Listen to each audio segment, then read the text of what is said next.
అందరికీ నమస్కారం. భగవద్గీత 12వ అధ్యాయం భక్తి యోగంలో 13, 14 శ్లోకాలు.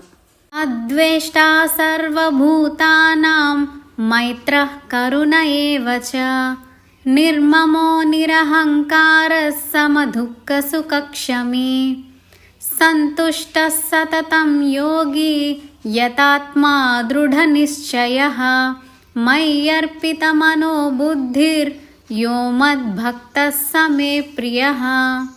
ఈ శ్లోకాలలో తన భక్తునికి ఏమేమి లక్షణాలు ఉండాలో చక్కగా వివరించాడు పరమాత్మ. ఇది ఒక గీటురాయి వంటిది. ప్రతి ఒక్కరూ తనకు ఈ లక్షణాలు ఉన్నాయా లేవా అని పరీక్షించుకోవాలి, లేకపోతే అలవర్చుకోవాలి. క్రమక్రమంగా పరమాత్మకు చేరువ కావాలి. అందుకు ఈ శ్లోకాలు బాగా ఉపయోగపడతాయి. మొట్టమొదటి లక్షణం, ఎవరి మీద ద్వేషం ఉండకూడదు. ద్వేషం అనేది అగ్ని లాంటిది. నిప్పు ఎవరి దగ్గర ఉంటుందో, దేని దగ్గర ఉంటుందో దానిని దహించి వేస్తుంది. అలాగే ద్వేషం ఎవరిలో ఉంటుందో అది వారిని దహించి వేస్తుంది. అంటే ద్వేషం కలిగి ఉండటం అంటే భస్మాసురుడు మాదిరి ఎవరి నెత్తి మీద వారే చేపెట్టుకుని భస్మం కావడం అన్నమాట. మనసు నిండా ద్వేషం ఉన్న వారికి పరమాత్మ మీద భక్తి నిలవదు. మనసు చంచలంగా ఉంటుంది. ఇక్కడ మరొక విషయం కూడా ఆలోచించాలి.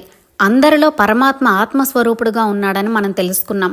అటువంటప్పుడు మీరు ద్వేషించే వ్యక్తులలో కూడా పరమాత్మ ఆత్మస్వరూపుడుగా ఉన్నాడు కదా. అంటే మనం ఎదుటివాడిని ద్వేషిస్తున్నామంటే అతనిలో ఆత్మస్వరూపుడుగా ఉన్న పరమాత్మను ద్వేషిస్తున్నాం అన్నమాట. ఇక్కడ అందరికీ ఒక సందేహం వస్తుంది. మనం ఎవరిని ద్వేషించకూడదు, కానీ మనల్ని ఎవరైనా ద్వేషిస్తే ఏం చేయాలి? అటువంటి వారి పట్ల ద్వేషం లేని దండోపాయం ప్రయోగించాలి. తండ్రి బిడ్డను దండించినట్టు, టీచర్ స్టూడెంట్ దండించినట్టు. తండ్రికి టీచర్కు ద్వేషభావం ఉండదు. కేవలం తన సంతానము శిష్యులు బాగుపడాలనే కోరిక తప్ప. అలాగని అమితమైన ప్రేమ ఉండకూడదు. అనురాగ మమకారాలు మితంగా ఉండాలి. సుఖములను దుఃఖములను సమంగా చూడాలి. అంటే సుఖం కలిగినప్పుడు పొంగిపోయి గంతులు వేసి సంబరాలు జరుపుకుని, దుఃఖం వచ్చినప్పుడు కుంగిపోయి మంచం పట్టకూడదు.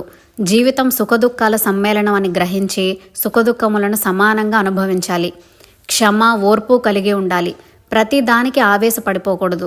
నిదానం, నెమ్మది అలవాటు చేసుకోవాలి. జీవితంలో సుఖం వచ్చినా దుఃఖం వచ్చినా అది భగవంతుని ప్రసాదం, నా మంచికే వచ్చింది అని ఆనందంగా అంగీకరించాలి. ఎల్లప్పుడూ తృప్తి, సంతుష్టి కలిగి ఉండాలి. ఉన్నదానితో తృప్తి పడాలి. లేని దానికోసం ఆరాటపడకూడదు. నిశ్చయాత్మక బుద్ధి కలిగి ఉండాలి. చంచలమైన మనస్సు ఉండకూడదు. అనుకున్నది అనుకున్నట్టు చేయగలిగే నిశ్చల తత్వం కలిగి ఉండాలి. అది ప్రాపంచిక విషయమైనా కావచ్చు. అంటే వ్యాపారము, విద్య, రాజకీయం ఏదైనా కావచ్చు. నిశ్చయాత్మక బుద్ధి, ఇచ్చిన మాటకు కట్టుబడి ఉండటం అవసరం. అవసరానికి తగ్గట్టు మాట మార్చకూడదు. ఇటువంటి లక్షణములు కలిగిన వాడే నా భక్తుడు, నాకు అత్యంత ప్రియుడు. అతడి యోగక్షేమాలు నేను ఎల్లప్పుడూ గమనిస్తూ ఉంటాను అని పరమాత్మ మనకు హామీ ఇస్తున్నాడు.